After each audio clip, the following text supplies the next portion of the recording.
The Eternatus we fight in Pokemon Sword and Shield is a zombie of its original form. This first theory here was written by JR Ninja, and it's one out of many theories that I'll be discussing with you today on whether or not they hold any truth to them whatsoever.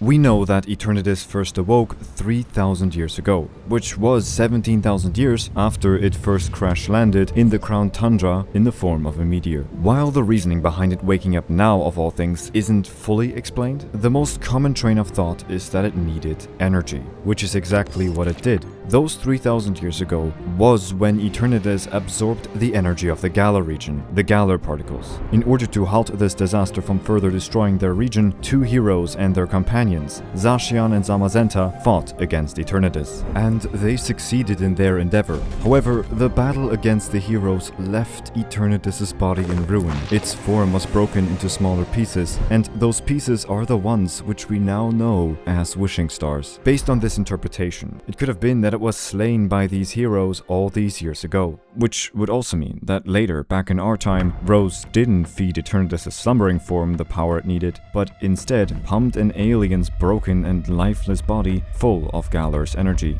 Okay, so at first I thought this wouldn't make all too much sense, but JR Ninja does provide some pretty solid evidence. We know that Pokemon with meteor-like origins, such as Deoxys for example, have clear evolutionary concepts, one of them being their hard and durable exteriors that protect their cores. It's these cores that provide many extraterrestrial Pokemon with life, and it also allows them to channel their powers. All of this applies to Eternatus. Well, except for one thing in particular. Eternatus' core isn't protected by anything.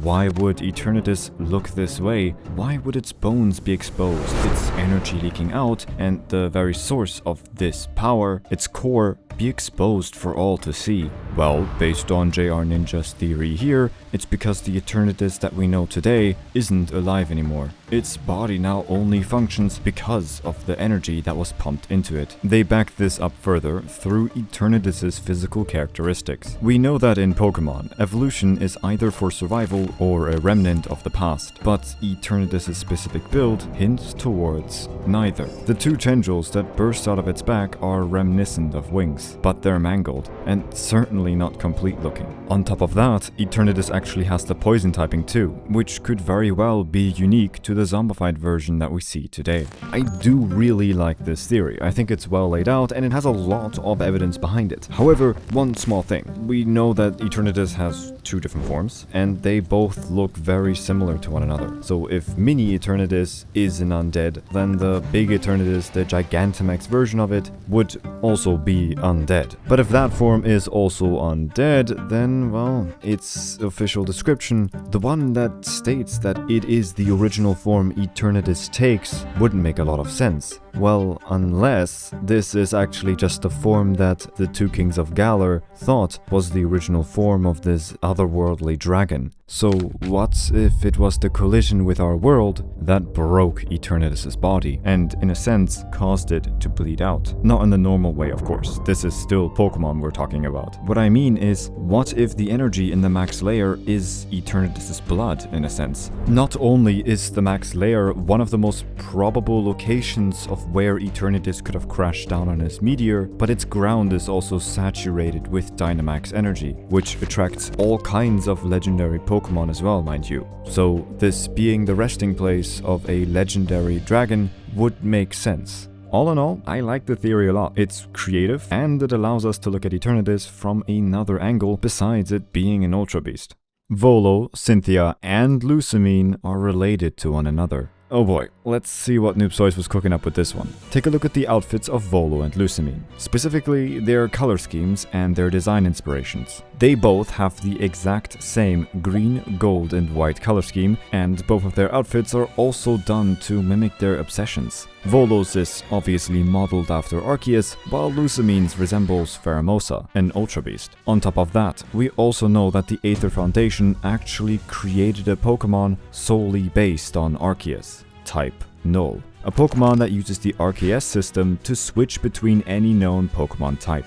And if you thought that that is where the overlaps stop, then you're sorely mistaken, because both Lucamine and Volo also suffer from a sort of maddening need for perfection, and they both are extremely interested in alternate spaces, such as the ultra wormholes and space-time distortions. Noobstoys also made a point that Lucamine might have some sort of connection to the Celestica people since she knows about Arceus. But sadly, I need to make a small correction here. The whole inspiration for the Arceus system came from the ancient myths in Canalith City's library, and that's where the Aether Foundation got this knowledge from, not from Lucamine herself. So, while yes, there might still be some connection there, after all, we don't know why they went to the Canalith City library in the first place, it's not as direct as Lucamine knows about Arceus, thus she created the Arceus system. Other than that though, I don't have all too much to add on, especially since we don't really know all too much about Lucamine's backstory. Well, except for the fact that her husband, Mon, disappeared one day, which in a sense caused her fascination with Ultra Beasts to arise in the first place. Overall though, it's a good theory, so maybe you have some extra tidbits of information that we're somehow missing here. If so, then feel free to let us know in the form of a comment.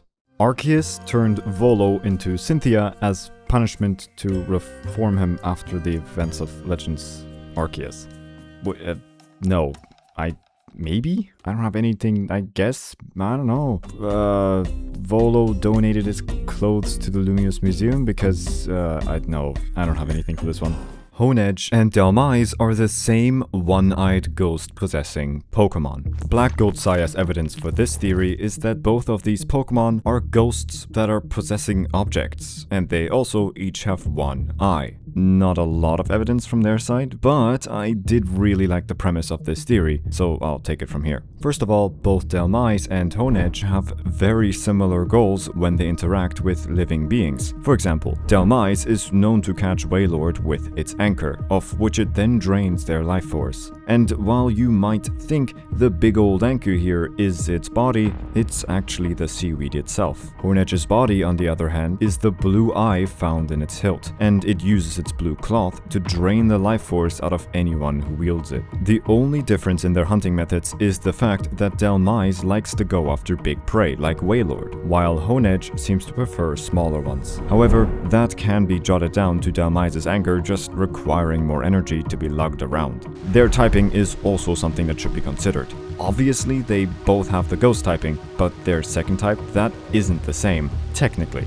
While Honedge's secondary typing is steel, Dhelmise's is grass. However, Dhelmise does have the steelwork ability, which is essentially the same as having the steel typing, as it applies stab to any steel type move that the Sea Creeper Pokemon uses. On top of all of this, these two ghosts also create a face on the object that they possess, which, yes, can be seen on Pokemon like Sinistea for example. However, as we see in its secondary evolution, the face just comes from the liquid ghost thingy inside of it, so it's still quite a bit different. With all of that in mind, there's one more thing I do want to point out. Honedge are formed when a sword slays a person in battle. The soul of the slain person then inhabits the blade. Dhelmise, though, is the soul of seaweed that was adrift in the sea, being reborn as a Pokemon, which really gives us nothing. I mean, why would random pieces of seaweed have a soul? Well, actually, there is one way for this to make sense. What if Dhelmise's origin is similar to Honedge's? What if the soul that possessed the seaweed was a sailor that passed away on the ocean? That would also explain why they like to possess these anchors. It's the one thing that anchors them to what they once were, seafarers. Oh, and their shiny forms are also both red, so there's that. By the way, if you have a theory that you'd like for me to discuss, then feel free to leave it as a comment down below. Oh, and if you haven't already, then consider subscribing to the channel. We've grown by over 45,000 subscribers over the past half year, and it would be incredible to reach 50,000 by the end of it. This next theory comes from Moon Vixen, and it challenges a belief most fans take for granted, myself included. Eternatus didn't crash in the Crown Tundra, but somewhere else entirely. The basis for this theory comes from Calyrex's Pokédex entries, which describe it saving a forest from a meteorite strike and even relocating that entire forest overnight. If we combine that with the lore found on the pedestals around Balamer Lake, we learn that the meteorite it saved the forest from was most likely Eternatus's. And this form, this hand-like shape of Eternatus, actually scarred Calyrex, mentally of course, not physically. And most assume this happened around the max layer, where the energy readings and in general Calyrex's presence around it point towards this being true. But there's actually another pedestal found around the giant's foot that tells a slightly different story. It describes a frozen and barren tundra